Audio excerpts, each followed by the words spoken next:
Imagine cela un instant. Tu es chez toi, tu te lèves tranquillement de ta chaise et, dès tes premiers pas, tu ressens que tes jambes sont plus lourdes que d'habitude, comme si tu manquais d'énergie. Monter des escaliers te demande plus d'efforts qu'avant. Marcher sur un pâté de maison entier ressemble à un marathon. Et tu te demandes en silence, qu'est-ce qui m'arrive? Avant, ce n'était pas comme ça. Tu n'es pas seul. En fait, cette sensation de faiblesse dans les jambes est très courante après 60 ans. Et cela n'a rien à voir avec la paresse ou avec avoir fait quelque chose de mal. Cela est lié au passage du temps et à la manière dont notre corps évolue avec lui. Tu vois, avec les années, nos muscles commencent à perdre de la masse et de la force. On appelle cela la sarcopénie. C'est quelque chose de naturel, mais si nous n'en prenons pas soin, cela peut progresser plus rapidement qu'il ne le devrait. Et ce n'est pas tout. Nos articulations ressentent également les effets du temps, en particulier les genoux qui supportent notre poids jour après jour. Ils s'enflamment, s'usent et bien sûr, marcher commence à faire mal. Mais il y a un autre détail qui passe souvent inaperçu, la circulation sanguine. Avec l'âge, les artères peuvent devenir plus rigides, ce qui fait qu'il y a moins de sang et donc moins d'oxygène qui parvient à nos jambes. Sans une bonne circulation, les muscles ne reçoivent pas le carburant dont ils ont besoin. Et comme si cela ne suffisait pas, il arrive parfois qu'un manque de certains minéraux et vitamines, comme le magnésium, le potassium ou le calcium, s'ajoute à ce tableau, ces éléments étant essentiels pour que nos jambes réagissent avec agilité et force. Mais voici l'essentiel. Tout cela peut s'améliorer. Oui, même si tu ressens déjà une faiblesse, même si tu souffres depuis des années. Il ne s'agit pas de chercher des formules magiques, mais de fournir à ton corps ce dont il a besoin, de façon naturelle, simple et sécurisée. Et c'est précisément pour cette raison que ce que tu es sur le point de découvrir peut faire une grande différence dans ta vie. Si tu ne l'as pas encore fait, abonne-toi à la chaîne pour plus de conseils qui t'aideront à rester fort et sans douleur après 60 ans. Et cela commence par quelque chose d'aussi ancien et puissant que la nature elle-même. Car avant l'existence des pharmacies ou des laboratoires, nos grands-mères et arrière-grand-mères savaient déjà vers qui se tourner lorsque le corps demandait de l'aide. Tu t'en souviens? Une infusion chaude, une feuille bouillie, un remède de jardin. Ce n'était pas de la magie. C'était un savoir transmis avec amour. Et bien qu'aujourd'hui nous ayons accès à la médecine moderne qui a sans doute sauvé de nombreuses vies, il est également vrai que, dans bien des cas, les remèdes naturels peuvent être des alliés sûrs, efficaces et complémentaires pour améliorer notre bien-être, notamment en ce qui concerne nos jambes, nos articulations, notre énergie quotidienne. La nature ne promet pas des guérisons miraculeuses, mais elle offre un soutien réel, éprouvé, respectueux de notre corps. Il existe des plantes qui stimulent la circulation, d'autres qui désinflamment les articulations, certaines qui nourrissent les muscles de l'intérieur. Et le meilleur, c'est que beaucoup d'entre elles se trouvent à portée de main dans ta cuisine ou dans ton herboriste de confiance. Il ne s'agit pas de revenir en arrière, mais de récupérer le meilleur de ce passé, de regarder d'un nouvel œil ce qui a toujours été là. Parce que lorsque nous donnons à notre corps ce dont il a besoin, même après 60 ans, le corps répond. Il répond toujours. Et parmi toutes ces merveilles que la Terre nous offre, il en existe une qui se distingue par sa capacité à réactiver l'énergie dans les jambes, à améliorer le flux sanguin et à nous redonner cet élan que nous pensions perdu. Elle s'appelle Ginkgo biloba. Et ce qu'elle peut faire pour tes jambes pourrait bien te surprendre. Cette plante, issue d'un arbre millénaire originaire d'Asie, est utilisée depuis des siècles pour améliorer un élément fondamental pour notre santé, la circulation. Et quand on parle de jambes faibles ou fatiguées, améliorer la circulation n'est pas un détail. C'est la première étape vers le soulagement. Tu vois, le Ginkgo biloba agit comme un vasodilatateur naturel. Cela signifie qu'il aide les vaisseaux sanguins à se détendre et à s'ouvrir un peu plus, permettant ainsi au sang de circuler plus facilement. Et quand le flux sanguin s'améliore, plus d'oxygène, plus de nutriments, plus d'énergie atteignent tes muscles, surtout ceux des jambes, qui travaillent le plus pendant la journée. De nombreuses personnes âgées qui commencent à utiliser le Ginkgo biloba constatent que leurs jambes ne se sentent plus aussi lourdes en marchant, qu'elles peuvent rester debout plus longtemps sans s'épuiser, ou encore que les crampes nocturnes diminuent. Ce n'est pas un changement immédiat, mais c'est un changement réel. Et le meilleur, c'est que l'on peut le consommer de manière très simple. Une infusion par jour, quelques gouttes d'extrait dans de l'eau ou des capsules naturelles que l'on trouve facilement dans les magasins de produits de santé. Bien sûr, il est toujours important de consulter un professionnel de santé avant de commencer tout supplément, surtout si tu prends déjà des médicaments pour la circulation ou la tension artérielle, mais utilisé de manière responsable, le Ginkgo peut être un excellent allié. Et ce n'est que le début. Car bien qu'améliorer la circulation aide déjà énormément, souvent le problème des jambes s'accompagne aussi d'un élément silencieux. L'inflammation chronique, celle qui est invisible mais qui cause douleur, raideur et fatigue. Et pour cela, il existe une autre plante qui a gagné la reconnaissance dans le monde entier pour son pouvoir naturel et sûr. Elle s'appelle la curcuma, et elle peut changer la façon dont tu ressens tes jambes chaque matin. Savais-tu que l'une des causes les plus courantes de la douleur dans les jambes n'est pas seulement l'usure, mais l'inflammation interne, celle qui n'est pas toujours visible de l'extérieur, mais qui est là, comprimant tes articulations, durcissant les muscles, te privant peu à peu de la liberté de bouger en toute confiance. La curcuma, une racine d'un jaune doré intense que tu connais peut-être déjà grâce à la cuisine, est également l'un des anti-inflammatoires naturels les plus puissants qui existent. Son composé principal, appelé curcumine, a été largement étudié par la science moderne et il a été démontré qu'il aide à réduire l'inflammation dans les muscles, les articulations et les tissus, sans provoquer les effets secondaires que provoquent parfois les médicaments conventionnels. Les personnes âgées qui intègrent la curcuma dans leur routine quotidienne rapportent moins de raideur au réveil, une meilleure flexibilité en marchant et une réduction notable des douleurs telles que les tiraillements ou la sensation de gonflement. Et le plus beau, c'est que son utilisation est simple. Tu peux ajouter une cuillère à café dans tes soupes ou bouillons, préparer une infusion avec du lait et la fameuse lait doré, ou même la trouver en capsule avec une dose standardisée. Un conseil utile, pour améliorer l'absorption de la curcumine, accompagne-la toujours d'un peu de poivre noir. Juste une pincée. Ce petit détail fait une grande différence. De plus, la curcuma n'agit pas seulement sur les jambes. Son effet est global. Elle aide le foie, renforce le système immunitaire et améliore même l'humeur. Car lorsque la douleur diminue, l'espoir monte. Maintenant, réduire l'inflammation et améliorer la circulation sont deux étapes essentielles.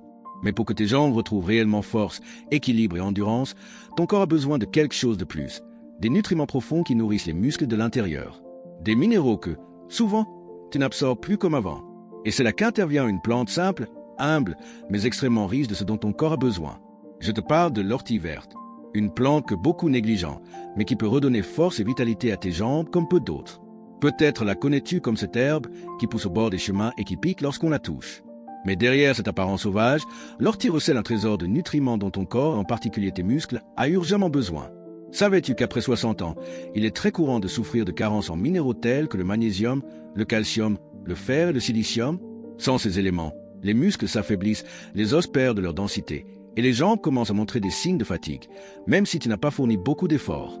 Et c'est là que l'ortie intervient comme une véritable alliée. Cette plante contient d'extrêmes concentrations de minéraux essentiels qui renforcent le système musculaire et osseux. De plus, elle possède des propriétés diurétiques douces, ce qui aide à éliminer l'excès de liquide qui cause parfois des gonflements dans les jambes et les pieds. Mais elle ne se contente pas de nourrir, elle revitalise également.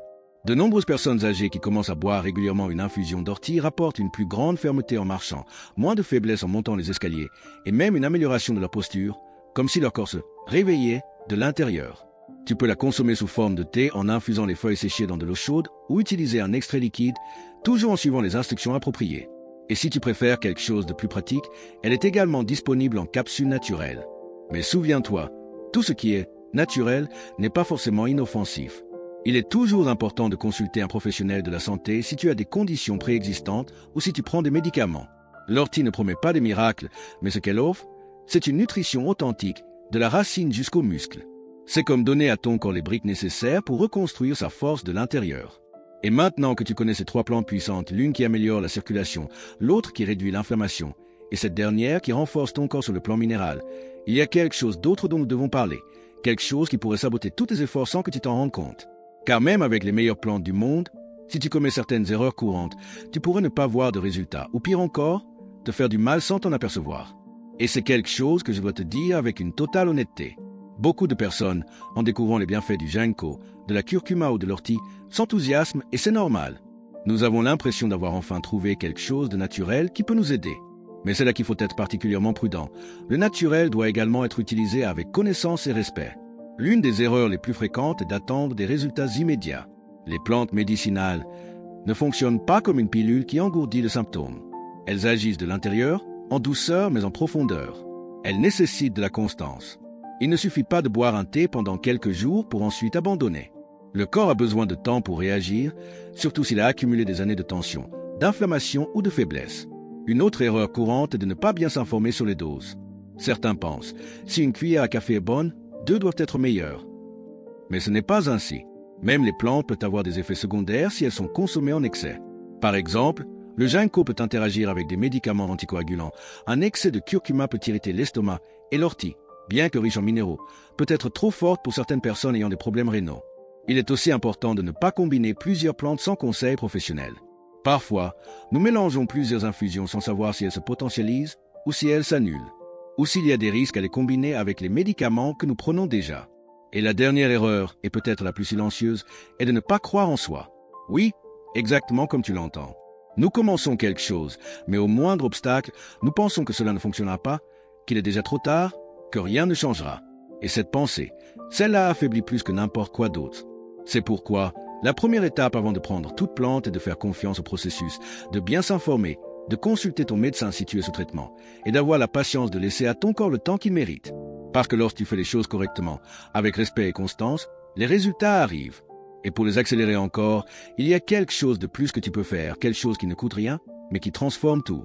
Car parfois, ce qui fait qu'une plante fonctionne mieux, ce n'est pas seulement comment tu la prends, mais comment tu vis pendant que tu la prends. Regarde, tu n'as pas besoin de changer toute ta vie pour te sentir mieux. Ce dont tu as besoin, c'est d'introduire de petites habitudes quotidiennes qui optimisent tout ce que tu fais déjà. De petits gestes, de petites décisions, mais avec de grands résultats. Par exemple, si tu prends du ginkgo biloba pour améliorer ta circulation, demande-toi, est-ce que je bois suffisamment d'eau durant la journée? Le sang a besoin de fluidité, et sans hydratation, peu importe la quantité de ginkgo que tu prends, les bénéfices sont limités. Un simple geste, comme boire un verre d'eau tiède au réveil, fait déjà une différence. Si tu utilises de la curcuma pour désinflammer, accompagne-la d'aliments naturels. Réduis l'excès de sucre, de charcuterie ou d'aliments ultra-transformés qui sont pro-inflammatoires. Une cuillère à soupe de curcuma peut faire beaucoup, mais ne peut tout faire si ton corps est entouré de ce qui lui cause du tort. Et si tu as choisi l'ortie pour te renforcer, aide ton corps avec des mouvements doux au quotidien. Il ne s'agit pas de faire un exercice intense, mais de t'étirer, de bouger tes jambes, de faire de courtes marches. Le muscle a besoin d'être activé pour grandir et rester fort. Même si ce n'est que 10 minutes par jour, ce geste est un message clair à ton corps. Nous sommes toujours en mouvement. En plus, prends soin de ton sommeil. Bien dormir permet à ton corps de réparer les tissus, de désinflammer les zones affectées et d'absorber mieux les nutriments. Et sais-tu ce qui aide à mieux dormir? Respirer profondément avant de se coucher. Éteindre les écrans. Écouter une musique douce. Cela ne coûte rien, et ça a une valeur inestimable. Ces habitudes ne sont pas compliquées. Elles ne demandent ni argent, ni force, ni jeunesse. Elles demandent simplement ce que tu as déjà, la volonté de vivre mieux. Parce que oui, c'est possible. Même après 60 ans. Même si tu souffres depuis des années. Ton corps n'a pas abandonné. Il attend simplement que tu lui donnes ce dont il a besoin. Et maintenant que tu connais ces 3 plantes les plus puissantes pour renforcer tes jambes, maintenant que tu sais comment éviter les erreurs les plus courantes et comment tout potentialiser avec de simples habitudes, il ne te reste plus qu'à prendre la décision de commencer. Aujourd'hui, ici avec toi, cliquez sur la vidéo qu'il vous recommande maintenant.